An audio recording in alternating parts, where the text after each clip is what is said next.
صل على سيدنا محمد وعلى آل سيدنا محمد. حسبي الله لديني، حسبي الله لما أحمني، حسبي الله لمن حسدني، حسبي الله لمن بغى علي، حسبي الله لمن كادني بسوء، حسبي الله عند الموت، حسبي الله عند المسألة في القبر، حسبي الله عند الميزان، حسبي الله عند الصراط، حسبي الله الذي لا إله إلا هو توكلت عليه. Assalamualaikum warahmatullahi wabarakatuh. Alhamdulillah alamin wassalatu wassalamu ala asyrafil mursalin wa ala alihi washabbihi ajma'in. A'udzu billahi minan nar min syarril kufar min ghadabil jabbar wal 'izzatu lillahi wa rasulih.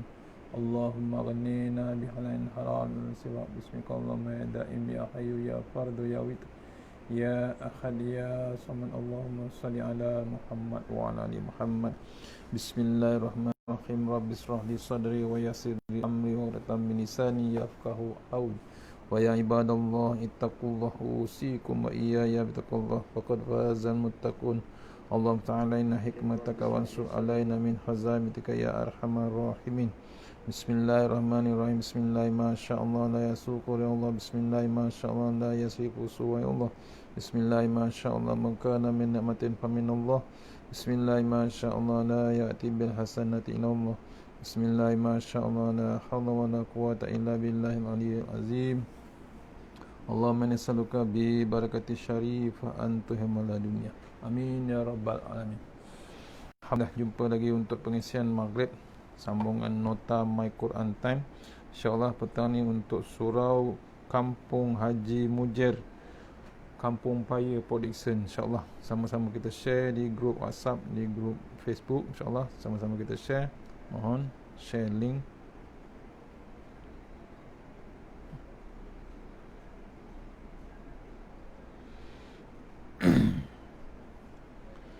Mohon share insyaAllah.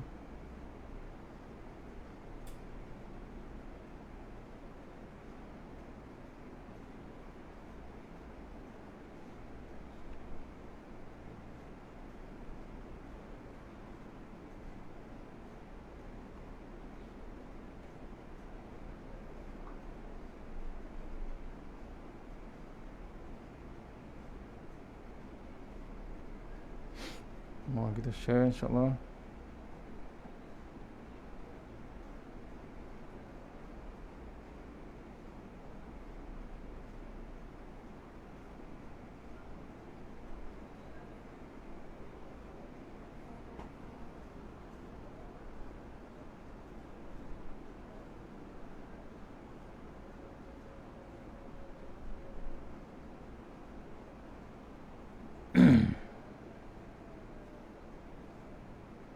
Sama-sama kita share insyaAllah.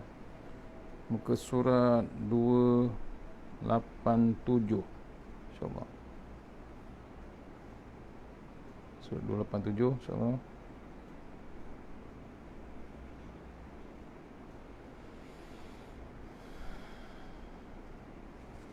Tadabbur ringkas ayat 231 Al-Baqarah. Usah yang diringkaskan maksudnya usah rujuk jika ingin berlaku zalim. Masih lagi bab suami isteri, bab rumah tangga, iaitu usah dirujuk, usah rujuk jika ingin berlaku zalim. Ini bahagian satu. Tengok ayat 231. Auzubillahi minasyaitonirrajim. Tidak dituliskan. Maksud dia, apabila kamu menceraikan isteri-isteri kamu lalu tempoh iddah mereka hampir selesai, maka rujuklah mereka kembali, yakni kepada ikatan perkahwinan dengan cara yang baik, atau lepaskanlah mereka dengan cara yang baik, yakni tanpa dirujuk kembali sehingga selesai tempoh iddah. Jangan sesekali kamu rujuk mereka kembali, yakni kepada ikatan perkahwinan dengan tujuan memudaratkan mereka kerana hendak melakukan kezaliman terhadap mereka. Barang siapa melakukan sedemikian, maka dia telah menzalimi dirinya sendiri. Dan janganlah kamu jadikan ayat-ayat Allah sebagai bahan ejekan. Ingatlah nikmat Allah kepada mak kamu dan apa yang telah diturunkan Allah kepada kamu, iaitu kitab, yakni Al-Quran. Nikmat sunnah, nikmat hikmah sunnah untuk memberi pengajaran. Kitab Al-Quran dan hikmah, iaitu sunnahnya, untuk memberi pengajaran kepada kamu. Dan bertakwalah kepada Allah, dan ketahuilah bahawa Allah Maha mengetahui segala sesuatu.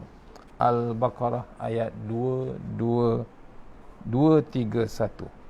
Ni usah rujuk jika ingin berlaku zalim. Nak rujuk balik, pastikan kita buat yang terbaik. Paiki yang lama, buat yang terbaik. Bukan tujuan niat ataupun nak balas dendam ataupun nak buat kezaliman. Ingat, Allah Maha mengetahui. Kupasan ayat pada ayat sebelumnya ialah ayat 229 hingga 230 dalam halaman 36. Allah Subhanahu Wa Taala menerangkan mengenai perintah, mengenai perintah untuk memilih sama ada mahu merujuk semula atau menceraikan isteri. Manakala pada ayat ini pula ia menjelaskan mengenai hukum-hukum penceraian dan bagaimana menguruskan penceraian atau perpisahan yang terjadi. Hukum-hukum ini juga turut dinyatakan dalam surah At-Talaq, di mana surah tersebut menceritakan bagaimana menguruskan sebelum terjadinya perpisahan. Sekiranya terpaksa bercerai, bagaimana menyelesaikan perkara tersebut. Bukan calang-calang nak diselesaikan. Melibatkan kedua belah pihak, melibatkan kalau ada keturunan, iaitu anak lelaki ataupun anak perempuan. Kesannya hebat bila berlakunya perceraian. Sesungguhnya perpisahan adalah ketentuan daripada Allah Subhanahu Wa Taala. Jika suami atau isteri sudah rasa tidak sesuai lagi hidup bersama, perpisahan adalah jalan penyelesaiannya. Namun jika mahukan perpisahan, ikutilah panduan yang telah ditetapkan Allah Subhanahu Wa Taala. Maksudnya jangan kita buat keputusan sendiri. Ini yang kita bimbangkan anak-anak muda yang berkahwin awal tapi tak mengaji, tak berilmu, terus kahwin. Bila bab perpisahan, bab bercerai, bab talak tak diambil ketahui, semua dilangkaui. Maksudnya langgar saja macam tu, tanpa selidik, tanpa berfikir. Dalam ayat ini Allah SWT memerintahkan kepada hamba-Nya yang beriman, yakni apabila salah seorang daripada mereka menceraikan isterinya dan hampir selesai tempoh iddahnya, supaya dapat rujuk kembali. Selepas itu mereka disuruh agar mempertahankan kehidupan rumah tangga dengan cara yang baik, yakni ma'ruf, iaitu bergaul dengan baik sesuai dengan tuntunan agama dan syarak. Ni sepatutnya. Anda kata sudah lagi tidak sehaluan, lepaskanlah si isteri dengan cara yang baik dan memberikan hak-hak sepenuhnya serta menyebut yang baik-baik sahaja tentang dirinya dan membiarkannya pergi ke mana sahaja yang dia hendaki. Bila cukup, memang tak ada jodoh, tu kena renung kita buat yang terbaik walaupun nak bercerai ataupun nak berpisah. Mengapa tempoh iddah ini diberikan? Iddah ialah masa menunggu, yakni tidak boleh bernikah bagi perempuan kerana penceraian. Ini dilaksanakan kerana pertama, bab iddah. Kenapa? Mengapa tempoh iddah ini diberikan?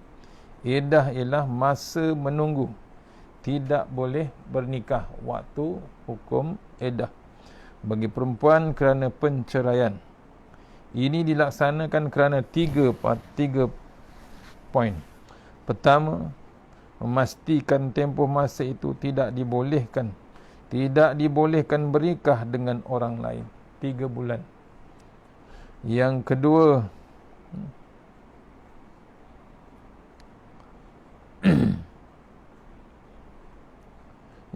menentukan tentang nasab, iaitu memastikan isteri yang diceraikan tidak mengandung dalam tempoh tersebut. Dan yang ketiga, memberi ruang masa untuk para isteri menguruskan emosi mereka. 3 benda yang menyebabkan dipanggil tempoh iddah. Iddah ialah masa menunggu tidak boleh menikah bagi perempuan kerana penceraian. Ni tempoh iddah. Pertama, untuk memastikan tempoh masa itu tidak boleh dibernikah dengan orang lain. Masih dia bagi peluang lagi 3 bulan. 3 kali suci. Yang kedua, menentukan tentang nasab, iaitu memastikan isteri yang diceraikan tidak mengandung atau dalam tempoh tersebut. Yang ketiga, memberi ruang masa untuk para isteri menguruskan emosi mereka. Perempuan. Apabila tempoh iddah hampir selesai,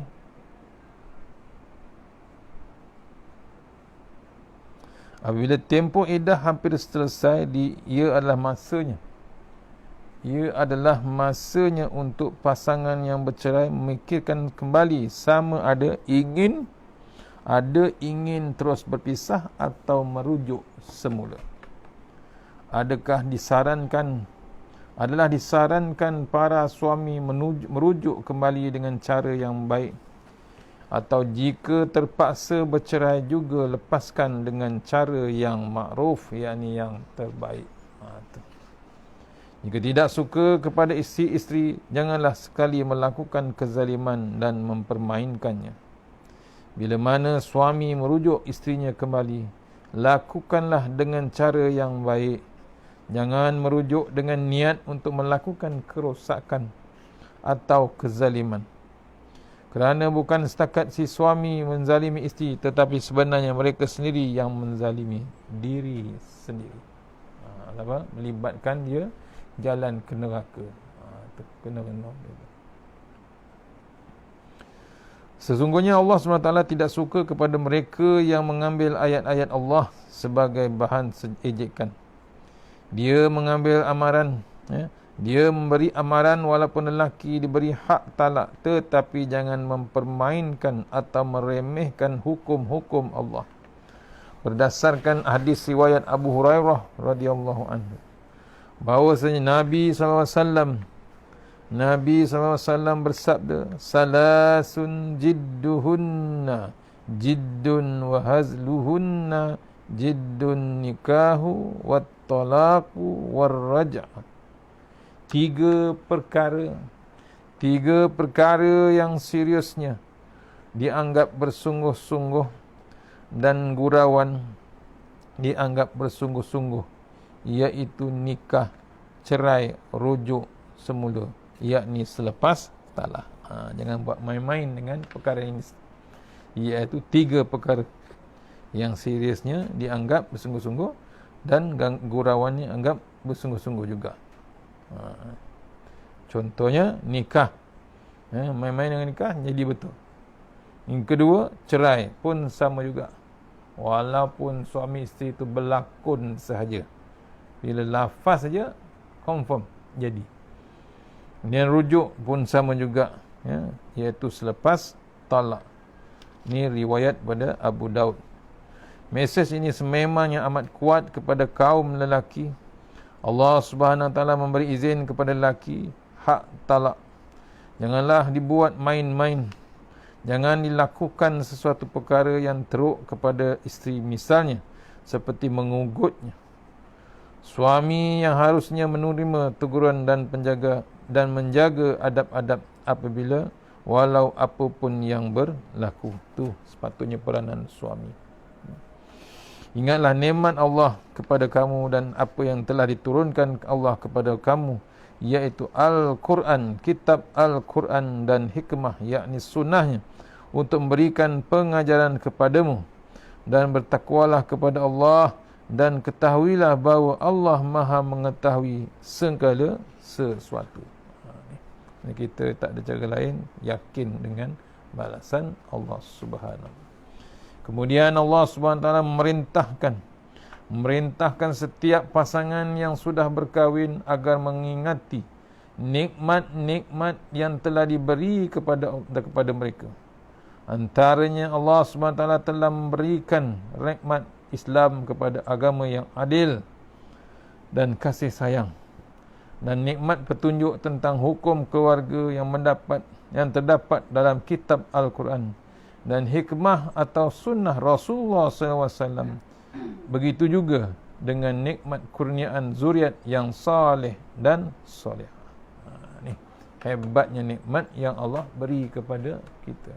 Cuma kita yang senantiasa lupa pada Allah Subhanahu Wa Taala. Jadi Allah SWT menyuruh kita mengingati nikmat-nikmat ini daripada terlalu fokuskan kepada kesilapan atau penceraian. Tapi jika perpisahan itu lebih mendekatkan diri dengan Allah Subhanahu Wa Taala, maka teruskanlah. Sebarang keputusan yang dibuat perlukan pandukan kepada nikmat dan wahyu daripada Allah Subhanahu Wa Taala. Itu. Kita ni berpandukan dengan nikmat Allah Ta'ala, balik pada Allah Subhanahu Wa Ta'ala. Makin lama makin dekat dengan Allah Subhanahu. Sebenarnya dalam membuat sebarang keputusan, Allah Subhanahu Wa Ta'ala memujuk suami atau isteri agar kembali memelihara diri dengan bertakwa kepada Allah. Suami atau isteri akan terganggu emosinya ketika wujudnya konflik. Oleh itu, dengan adanya takwa, konflik ini dapat diatasi dengan baik mengikut cara yang dibenarkan oleh Islam. Jangan melampau ketika beremosi. Kerana ia perlu dikawal dengan panduan daripada Allah Subhanahu Wa Taala. Sesungguhnya Allah SWT Maha tahu segalanya. Allah SWT tahu apa yang suami mahu lakukan kepada isterinya. Allah SWT juga tahu tujuan apa si suami ingin merujuk dengan isterinya. Allah tahu apa yang suami ingin merujuk kembali dengan isterinya. Allah Maha mengetahui. Sama ada mahu perbaiki kehidupan lebih baik lagi atau mahu buat kezaliman. Ar-Raddi. Allah SWT maha mengetahui segala sesuatu. Kerana itulah Allah Subhanahu Wa Taala menjelaskan kepada kita hukum-hukum tersebut dengan begitu teliti dan mantap, sesuai dengan kemaslahatan pada setiap masa dan tempat. Maka pujian dan sanjungan hanya kepada Allah Subhanahu Wa Taala. Mesej ayat ini ditegaskan dengan 5 mesej. Pertama, tidak boleh bagi suami menceraikan isterinya untuk rujuk kembali dengan ujian dengan tujuan menzalimi. Tidak boleh bagi suami yang menceraikan isterinya untuk rujuk kembali dengan tujuan menzalimi. Tidak boleh. Niat nak dendam, niat nak merosakkan orang, niat nak zalimkan dengan orang. Yang kedua, Allah Subhanahu Wa Taala membenci orang yang bermain-main dengan hukum dan syariat Allah. Masih lagi orang bermain-main hukum Allah Ta'ala. Yang ketiga, satu kewajipan hamba untuk mengingati nikmat Allah, iaitu dengan lisan dan mengakuinya di dalam hati. Kena renung mesej ayat yang kedua. Allah benci orang yang bermain-main dengan hukum-hukum Allah. Yang ketiga, suatu kewajipan hamba iaitu mengingati nikmat Allah atau dengan lisan dan mengakuinya di dalam hati. Yang keempat, mesej ayat ini, bertakwalah kepada Allah SWT baik dalam keadaan apa pun. Tak kira berlari, berjalan, takwa tetap ada bertakwa. Dan yang kelima, berasa diawasi oleh Allah Subhanahu Wa Taala dalam segala urusan kehidupan, kerana sesungguhnya Allah Maha mengetahui segala sesuatu. Berasa Allah tu terus memerhatikan kita. Habis ayat 232. 232, kita sambung terus ayat 232. Tadi 231, sekarang 232. Jangan mengundang, jangan menghalang pernikahan semula. Kita baca maksudnya terus, ya. Tak ada lagi. Dan apabila kamu menceraikan isteri-isteri kamu lalu sampai iddahnya, maka jangan kamu halang mereka untuk bernikah lagi dengan calon suami. Apabila telah terjalin keserasian di antara mereka dengan cara baik, itulah yang dinasihatkan kepada orang yang di kalangan kamu yang beriman kepada Allah Subhanahu Wa Taala, hari kiamat, ya, dan hari akhirat. Hal itu lebih suci bagimu dan lebih bersih, dan Allah mengetahui sedangkan kamu tidak mengetahui. Ini ayat Al-Baqarah ayat 232 yang direkaskan jangan menghalang pernikahan semula. Kupasan ayat. Pada ayat sebelumnya Allah SWT ada menjelaskan perihal wanita-wanita yang diceraikan sebelum iddahnya habis. Maka pada ayat ini pula Allah SWT menjelaskan pula status mereka setelah habis masa iddahnya. Ayat ini juga merupakan peringatan Allah SWT kepada wali atau ahli-ahli keluarga yang lain tentang peranan mereka. Justru apakah yang Allah SWT mahu sampaikan di sini? Wali dan ahli keluarga yang lain tidak seharusnya menghalang pasangan suami isteri yang ingin kembali hidup bersama, yakni rujuk kembali dalam masa tempoh iddah. Mereka tidak boleh menghasut atau bakar perasaan atau mengapi-ngapikan mereka ingin berbaik semula. Malah para wali dan ahli keluarga lain juga tidak boleh menghalang atau memaksa wanita yang diceraikan suaminya untuk kembali rujuk kepada suaminya atau bernikah dengan lelaki lain. Terkadang dalam hal perkahwinan banyak pihak terlibat dalam memberi nasihat yang tidak sepatutnya.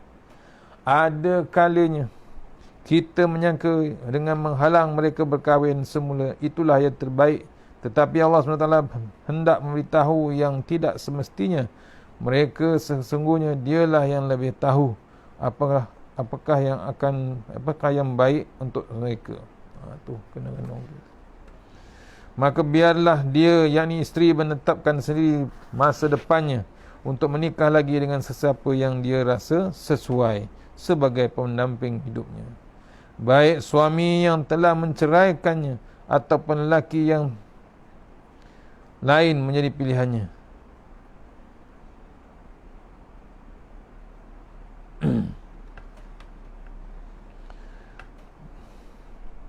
Terkadang dalam hal perkahwinan banyak pihak terlibat dalam memberi nasihat yang tidak sepatutnya. Ada kalanya kita menyangka dengan menghalang mereka berkahwin semula itulah yang terbaik, tetapi Allah SWT hendak memberitahu yang tidak semestinya begitu. Kita rancang, yang merancang sebenarnya ialah Allah Subhanahu Wa Taala. Sesungguhnya dialah yang lebih tahu apakah yang baik atau untuk mereka. Allah Maha mengetahui, kita tak nampak apa. Maka biarkanlah si isteri menetapkan diri sendiri masa depannya untuk bernikah dengan siapa yang dia rasa sesuai sebagai pendamping hidupnya, baik suami yang telah menceraikannya ataupun lelaki yang lain menjadi pilihannya. Apabila telah terjalin hubungan baik antara mereka berdua sesuai dengan tuntunan syariat, dan wanita yang dicerai suaminya telah habis masa iddahnya, dia mempunyai hak penuh atas dirinya sendiri, seperti mana yang telah dijelaskan dalam hadis Rasulullah SAW, la tunkahul aymu hatta tusta'mara wa la tunkahul bikru hatta tusta'zana. Qalu ya Rasulullah wa kaifa iztuha qala antaskut. Sabda Rasulullah SAW, jangan dikahwinkan janda sehingga diminta persetujuannya, dan janganlah dikahwinkan anak dara sehingga diminta izinnya. Para sahabat bertanya, bagaimana mengetahui keizinannya? Rasulullah SAW bersabda, dia diam. Itulah nasihat yang diberikan, yang sebaiknya kepada mereka yang beriman kepada Allah SWT dan hari kiamat akhirat. Seharusnya mereka ini wali dan ahli keluarga menyatukan pasangan yang mahu kembali bernikah. Orang beriman akan sentiasa cuba mendamaikannya dan tidak menjadi penghalang kepada sesuatu yang makruh. Jika berlaku konflik dalam keluarga, kita ambil panduan daripada Al-Quran yang pastinya ia tidak merugikan. Jika terpaksa berpisah pun, biarlah ia adalah kerana Allah Subhanahu Wa Taala. Itu lebih baik dan suci, dan Allah SWT mengetahui sesuatu yang dapat membawa kebaikan bagi hamba-Nya, sedangkan kita tidak mengetahui di sebalik ketentuan hukum yang telah ditetapkan Allah Subhanahu Wa Taala. Habis ayat 232. InsyaAllah kita sambung ayat 233 esok.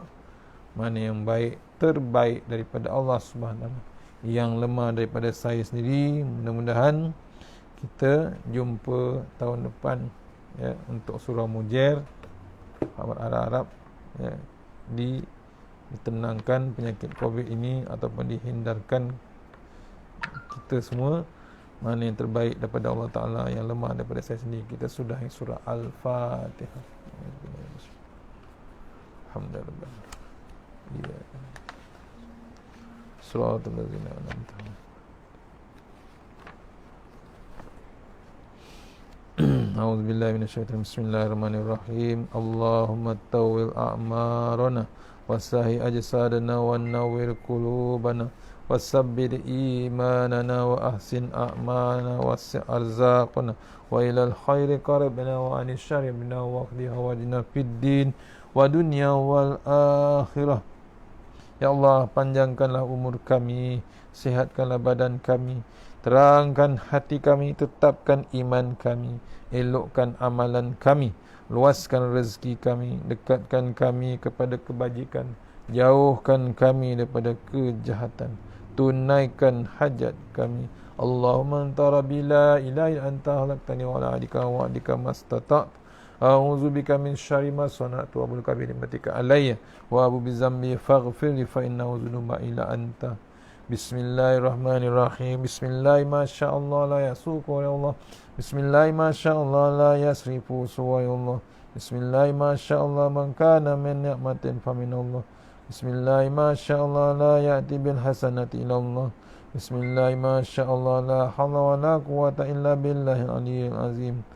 Bismillahirrahmanirrahim. Bismillahirrahmanirrahim. Asma. Bismillahilladzi la yadurru ma'asmi azab. Bismillahil kafi. Bismillahil mu'afi. Bismillahilladzi la yadurru ma'asmi syai'un fil ardi wa la fis samaa'i wa sami'u. Bismillahi ala nafsi wa dini. Bismillahi alaihi wa mali. Bismillahi ala kulli syai'in atani rabbi. Allahu akbar. Allahu akbar. Allahu rabbi la usyriku bihi syai'an zajarka wa jalla tanaruka wa taqaddasat asma'uka wa la ilaha ghairu. Allahumma inna a'udzubika min syarri kulli jabbarin anin wa a'udzubika min syarri kulli syaitanin marid wa min syarri qada'is su wa min syarri kulli dabbah anta a'udzu minasyi'ah. Inna rabbi 'ala siratim mustaqim. Rabbana atina fid dunya hasanah wa fil akhirati wa qina azabannar. Wa sallallahu alaihi wasallam walhamdulillahi rabbil alamin. Insyaallah jumpa lagi besok, insyaallah hari Rabu. InsyaAllah. Assalamualaikum warahmatullahi wabarakatuh. Terima kasih surah Kampung Haji Mujair Kampung Paya. Assalamualaikum warahmatullahi wabarakatuh.